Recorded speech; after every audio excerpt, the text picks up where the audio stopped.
I want to make my own decisions, as nobody else but myself. All decisions. Even the decision to bring you down.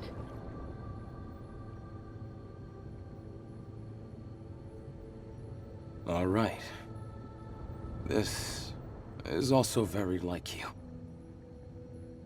I understand, Eve. However, I still have things worth protecting.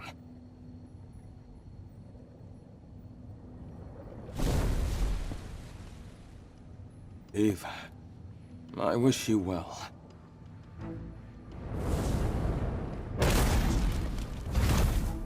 Adam, Eve isn't alone this time. Lily, please, stay out of this. Huh, you wish.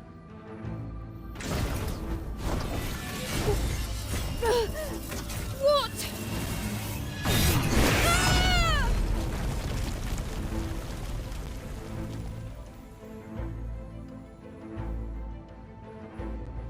Adam. So this is the end of my hard mode run, and man is this a challenging fight. Although this first stage basically just made me feel bad, the whole time I was doing it, it just made it really clear that this was the wrong choice to be making in the story. This is the quote-unquote bad ending. This first phase of Adam is very easy.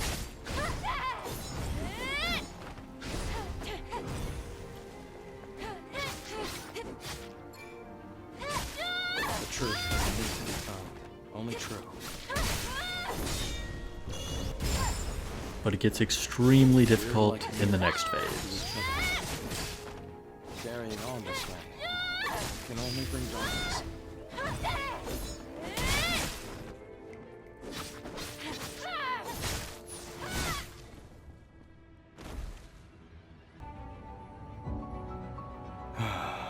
Eve, you truly are a wonder.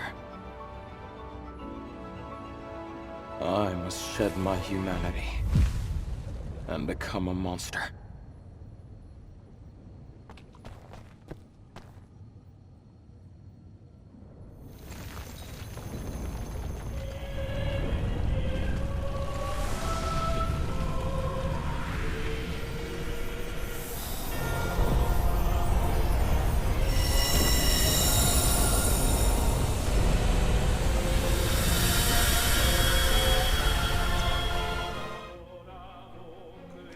So I don't know how many times I actually went through this fight. It was a lot. This is easily the most challenging fight in the game. For me anyway, this was way harder than the Providence fight if you make the other decision.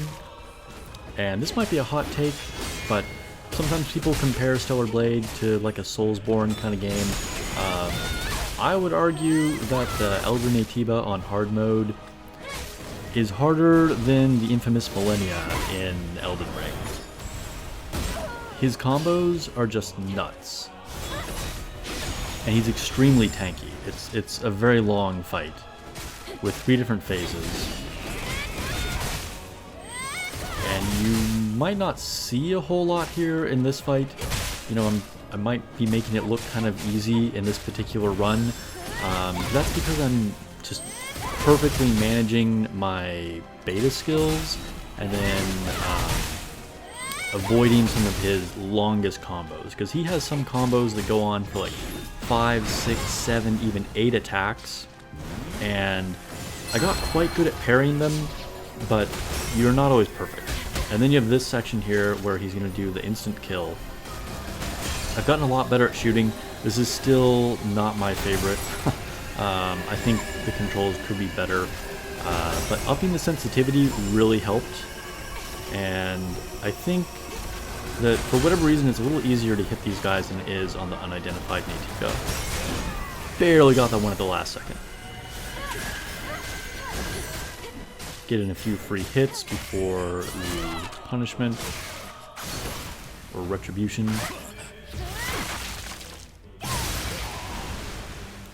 He also has a lot of similarities to the Raven fight in that he'll like blink in and out so you can't even see his attacks coming. he just hits even harder.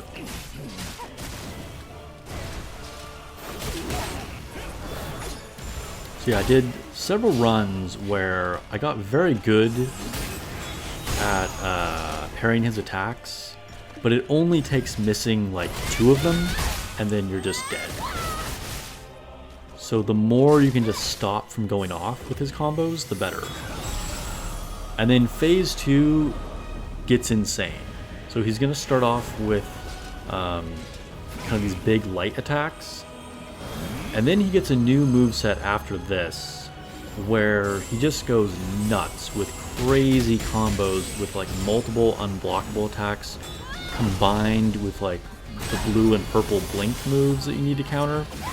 And it's very tricky to time those all correctly, and I was trying to do a bunch of runs without using Tacky mode, and it's extremely difficult to like not mess up on some of those combos. So I ended up using Tacky mode.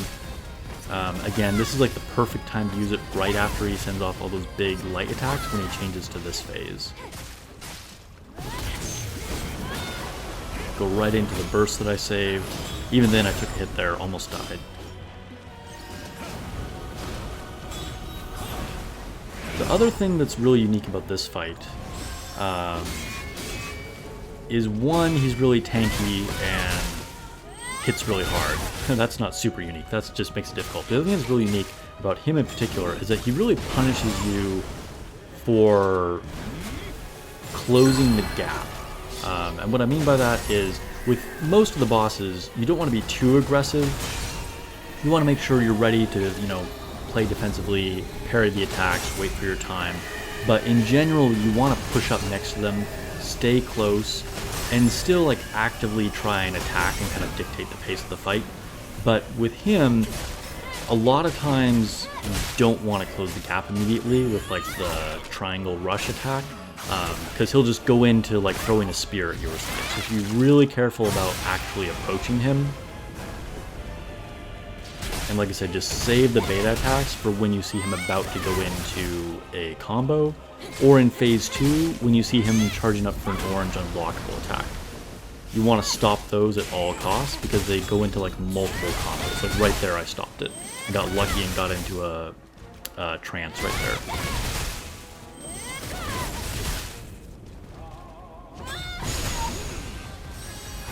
On one of my many losing runs, you would see more of his attacks. But finally got down the right timing on all the times of when to stop his attacks from going off. And that's it. This guy's a beast. Choose the other ending. It's the better, good ending anyway.